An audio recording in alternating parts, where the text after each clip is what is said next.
ओम शांति। आज 11 अक्टूबर 2021 है।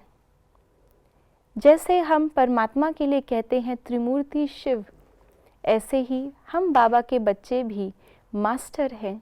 बाबा के हर टाइटल का हमारे ऊपर भी कहीं ना कहीं रंग लगा है और हम भी बाबा के हर टाइटल के अधिकारी हैं। इसलिए आज बाबा ने अपने अव्यक्त इशारों में अपने इस टाइटल के महत्व को बताया है। तो आइए जानते हैं बाबा के अव्यक्त इशारों से हमारा बाबा के इन 3 कर्तव्यों में क्या रोल है। ब्रह्मा की स्थापना का कार्य तो चल ही रहा है, ईश्वरीय पालना का कर्तव्य भी चल ही रहा है। अब लास्ट में तपस्या द्वारा अपने विकर्मों और हर आत्मा के तमोगुणी संस्कारों और प्रकृति के तमोगुण को भस्म करने का कर्तव्य करना है।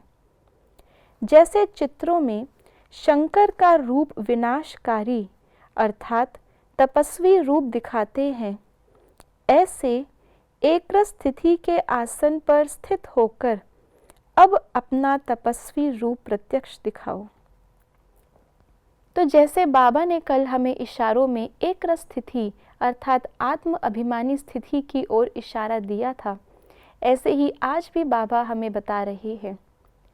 जैसे ब्रह्मा का कार्य स्थापना का बाबा आते ही वो कार्य शुरू कर देते हैं, ऐसे ही हम भी ब्रह्मा कुमार कुमारियां अर्थात मास्टर ब्रह्मा हैं।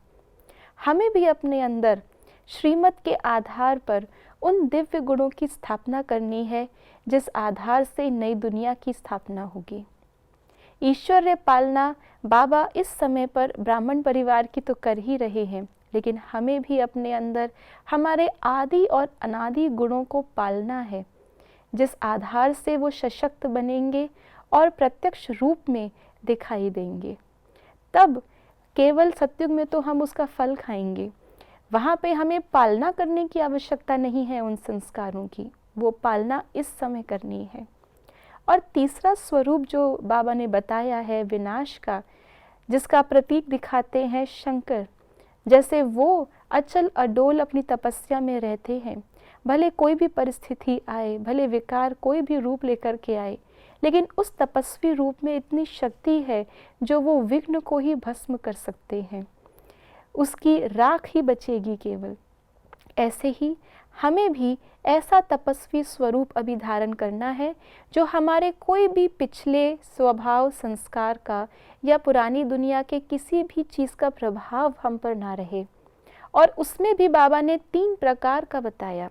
पहला तो है स्वयं के संस्कार, दूसरा है सारी दुनिया की आत्माओं के तमोगुणी संस्कारों को भस्म करना, और तीसरा है प्रकृति के अंदर भी जो तमोगुण आ चुके हैं उसको भी ख़त्म करके हर चीज़ को सतोगुणी बना देना। तो इसलिए अभी हमारी तपस्या ये तीनों ही लेवल्स पे काम करनी चाहिए। अगर हम खुद ही अपने ही पूरे दिन के अंदर खुद की तपस्या में हम अटल नहीं रह सकते, तो फिर दूसरों के तमोगुणी संस्कार और प्रकृति के तमोगुण को हम कैसे विनाश करके उनको कैसे सतयुगी बना सकते हैं।